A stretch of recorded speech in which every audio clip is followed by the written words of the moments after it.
Big boss season 12 की विजेता और मशहूर टीवी अभिनेत्री दीपिका कक्कड़ ने खुलासा किया था कि उन्हें स्टेज 2 लीवर कैंसर हो गया है। लेकिन अब नया अपडेट सामने आया है। शोएब 15 जुलाई 2025 को होने वाले मैमोग्राफी टेस्ट में दीपिका के साथ नजर आए हैं।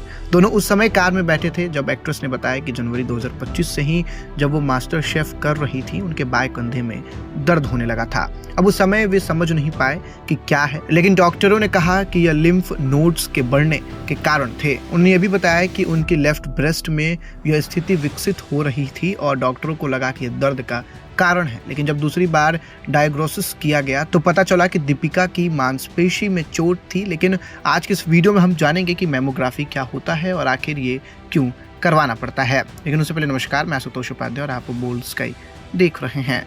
तो चलिए सबसे पहले समझते हैं कि आखिर मैमोग्राफी क्या है। मैमोग्राफी एक विशेष चिकित्सा इमेजिंग प्रक्रिया है जिसमें ब्रेस्ट की जांच के लिए एक्सरे का उपयोग किया जाता है।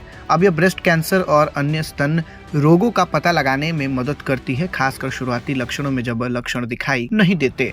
वहीं अगर बात तो इसके प्रकार की कर लें, कितने टाइप्स के हैं, तो 2 प्रकार के होते हैं, जैसे स्क्रीनिंग मैमोग्राफी और डायग्नोस्टिक मैमोग्राफी। स्क्रीनिंग मैमोग्राफी उन महिलाओं के लिए की जाती है जिनमें कोई लक्षण नहीं होते लेकिन स्तन कैंसर का खतरा हो सकता है। वहीं अगर बात तो डायग्नोस्टिक मैमोग्राफी की कर लें तो यह उन महिलाओं के लिए की जाती है जिनमें स्तन में गांठ, दर्द या फिर अन्य लक्षण दिखाई देते हैं। अब इसका उद्देश्य उन लक्षणों के कारण का पता लगाना है और यह निर्धारित करना है कि वो कैंसर है या फिर नहीं। वहीं मैमोग्राफी के जोखिमों की बात कर ले तो कुछ महिलाओं को मैमोग्राफी के दौरान थोड़ी असुविधा हो सकती है। मैमोग्राफी में विकिरण का उपयोग किया जाता है लेकिन यह बहुत मात्रा में कम होती है और सुरक्षित मानी जाती है। वहीं कुछ मामलों में मैमोग्राफी एक गलत सकारात्मक परिणाम दे सकती है, जिसका मतलब है कि एक असामान्यता पाई जाती है लेकिन यह कैंसर नहीं होती है। वहीं कुछ मामलों में मैमोग्राफी एक गलत नकारात्मक परिणाम भी दे सकती है, जिसका मतलब है कि कैंसर मौजूद है लेकिन मैमोग्राफी में नहीं पाया गया।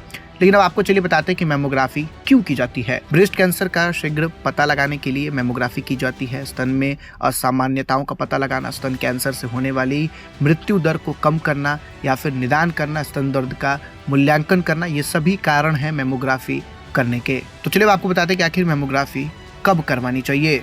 अधिकांश महिलाओं को 40 वर्ष की आयु से नियमित मैमोग्राफी करवानी शुरू कर देनी चाहिए, लेकिन कुछ मामलों में जैसे कि पारिवारिक इतिहास या फिर अन्य जोखिम कारकों के आधार पर पहले भी मैमोग्राफी की आवश्यकता हो सकती है। यदि आपको अपने ब्रेस्ट में कोई गांठ, दर्द या फिर अन्य असामान्य परिवर्तन महसूस होते हैं तो तुरंत डॉक्टर से सलाह लेनी चाहिए और मैमोग्राफी करवानी चाहिए। तो दोस्तों, मैमोग्राफी एक सुरक्षित और प्रभावी प्रक्रिया है जो स्तन कैंसर के शुरुआती पता लगाने और उपचार में महत्वपूर्ण भूमिका निभाने में मदद करता है। वहीं यह प्रक्रिया महिलाओं के स्वास्थ्य के प्रति जागरूकता बढ़ाती है और समय रहते उपचार की संभावना को भी बढ़ाती है। तो दोस्तों, फिलहाल इस वीडियो में इतना ही। आपको ये जानकारी कैसी लगी कमेंट में लिखकर जरूर बताइएगा। धन्यवाद।